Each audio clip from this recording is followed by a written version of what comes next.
दर्शकवृन्द सबैलाई नमस्कार। म चाहिँ आज एकदमै खुसी छु किनकि सुनसरी एकबाट हर्क सम्पङले विजय गरिसक्नु भएको छ, जितिसक्नु भएको छ। त्यसैले एकदम म चाहिँ हृदयदेखि खुसी छु।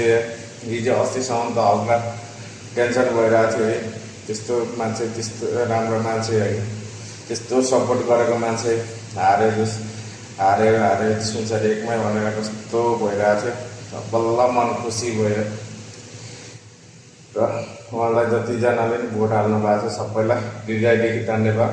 राम्रो मान्छेलाई भोट हाल्नु भएछ, राम्रो काम गर्ने मान्छेलाई यसरी नै आउने अरूमा पनि यसरी नै राम्रो मान्छेलाई चुन्नु होला। धरानी जनताले सुनसरी एकबाट सबैलाई हृदयबाट धन्यवाद टक्राउन चाहन्छु। यति नै भन्दा जय माटो जय देश।